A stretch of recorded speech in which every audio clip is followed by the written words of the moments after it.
Student अब देखते हैं क्वेश्चन नंबर 5। देखिए क्या कहता है question number 5। If A equal to bracket के अंदर है -1, यानी कि जो हमारा ए सेट है उसके अंदर एलिमेंट है -1, तो हमसे निकालो कह रहा है कि फाइंड ए क्रॉस ए, यानी कि 3 बार कार्टेशियन प्रोडक्ट की बात कर रहा है ना। 3 बार कार्टेशियन प्रोडक्ट। तो आप जो है इसको देखो, हमारा कई बार हो सकता है ना कि एक सेट खुद के साथ कार्टेशियन प्रोडक्ट बनाए, कोई सेट खुद के साथ कार्टेशियन प्रोडक्ट बनाए, ऐसा भी पॉसिबल है। जैसे एग्जांपल के लिए मैंने कहा ए क्रॉस ए करना है। ए में मान लेते हैं हमारे पास 1,2 एलिमेंट है, तो ए का अगर मैं ए के साथ करूंगा तो फिर से ए को फिर से मैं दोबारा लिख दूंगा, ए को 1,2 करके। अब कार्टेशियन प्रोडक्ट कैसे बनेंगे देखो, 1,1, 1,2, 2,1 और 2,2, इस तरह से कार्टेशियन प्रोडक्ट बन जाते हैं। ओके, तो खुद के साथ भी अगर कार्टेशियन प्रोडक्ट बन सकते हैं। तो मैंने यहाँ पर ए हमको दिया है क्वेश्चन में -1,1, हमको निकालना है ए क्रॉस ए, यानी कि पहले हमको ए क्रॉस ए निकालना बस। ठीक है, पहले ए क्रॉस ए निकालना है।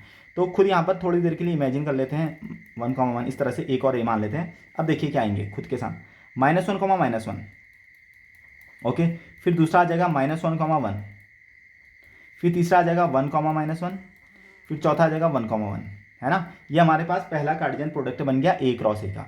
अब जो ये पूरा का पूरा ऑर्डर्ड पेयर है ना, अगली बार के लिए पूरा एक एलिमेंट की तरह काम करेगा, पूरा एक एलिमेंट की तरह काम करेगा। तो अगर मैं ए क्रॉस ए निकालता हूं, तो अब ये पूरा एक एलिमेंट की तरह लेंगे हम इसको। हमारे पास देखो, हमने क्या करना है, जो ए क्रॉस ए है इसका क्रॉस फिर से इस ए के साथ निकालना है, इस ए के साथ या इस ए के साथ, एक ही बात है। तो क्या आ जाएगा देखो, -1, ये तो हमारे पास आ गया, कॉमा -1, ये एक ऑर्डर्ड पेयर आ गया। ओके, फिर इसका -1 के साथ, यानी कि 1 2 3 4, और ये है 2, यानी कि 4,2 8 आने चाहिए हमारे पास टोटल ऑर्डर्ड पेयर। तो पहला हमने इसके साथ निकाला, फिर इसको इसके साथ निकालते हैं। -1, इसका किसके साथ आएगा, 1 के साथ, दूसरे वाले 1 के साथ। फिर इसका इसके साथ, इसका इसके साथ, तो -1,1, इसको -1 के साथ निकालना पड़ेगा। फिर -1,1, इसको किसके साथ निकालेंगे, 1 के साथ। ठीक है, फिर इसको इसके साथ, फिर इसको इसके साथ, 1, -1 को किसके साथ निकालेंगे, -1 के साथ। शायद आपको समझ में आ रहा होगा, है ना।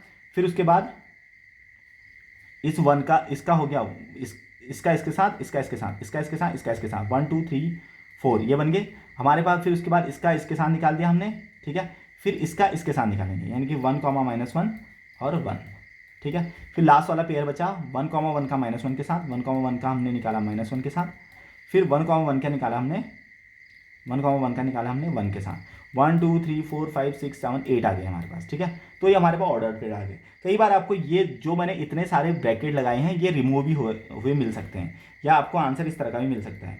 ठीक है, कैसे, -1, ठीक है, -1, 1, ठीक। ये दूसरा वाला जगह -1, 1, -1, और -1, 1, 1, 1, -1, -1, 1, -1, 1, 1, देखो ये आ गया हमारे पास A cross A. Okay, so student अगर आपको इसमें कंफ्यूजन हो रहा है तो आप एक और काम कर सकते हैं। देखिए क्या काम है, ए क्रॉस ए मैंने निकाल दिया, तो आप सिंपल एक काम करो, -1, -1, इस तरह से लिख दो। पहले -1 और -1 का इसके साथ, -1, फिर -1 को 1 के साथ, -1, 1 के साथ डायरेक्टली लिख दो। -1, -1 का 1 के साथ, -1, -1 का 1 के साथ, यानी कि इसका पूरे का इसके साथ, फिर इस पूरे का इसके साथ। ब्रैकेट का यूज मत करो। -1, 1 का, फिर -1 के साथ, फिर -1, 1 का इस 1 के साथ, फिर इसका इसके साथ, फिर इसका दूसरे वाले के साथ, इसका पहले वाले के साथ, इसका दूसरे वाले के साथ। तो इस तरह से आपके ऑर्डर्ड पेयर बन जाएंगे। क्वेश्चन हो गया खत्म। चलिए देखते हैं आप क्वेश्चन नंबर 6। क्वेश्चन नंबर 6 आपसे क्या कहता है। इस क्वेश्चन में देखो, हमको यहाँ पर ऑर्डर्ड पेयर ऑलरेडी बना के दिए हैं। हमको ए क्रॉस बी ऑलरेडी बना के दिया है, जो कि दिया है a, x, b, a, y, तीसरा दिया है b, x, चौथा दिया है b, y, है ना। इस तरह से हमको ऑर्डर्ड पेयर इस बार बना के दिए हैं। अब हमसे कह रहा है कि फाइंड ए एंड बी। और टाइम पे हमको ए और बी दिए रहते थे, हमको कहा जाता था ऑर्डर्ड पेयर बनाओ। इस बार हमको ऑर्डर्ड पेयर बना के दिए हैं, हमसे कहा गया है कि ए और बी बताओ। बहुत ही सिंपल सा क्वेश्चन है। देखो ए क्या होगा, पहले वाले एलिमेंट को कहते हैं ए, पहले वाले जो एलिमेंट होते हैं वो ए में से आते हैं, है ना। तो ए, बी 4 बार, और सेट के अंदर रिपीटेशन करते नहीं है। तो ए को एक बार लिखा खत्म, बी को एक बार लिखा खत्म, ये आ गया हमारे पास सेट ए। बी सेट क्या आएगा, देखिए बी सेट सेकंड वाला हमारा बी सेट होता है, एक्स वाई, यानी कि एक ही बार एक्स वाई लिखेंगे, क्योंकि सेट के अंदर रिपीटेशन अलाउड नहीं होता है। तो इस तरह से हमारा ये क्वेश्चन भी हो चुका है खत्म। Thank you.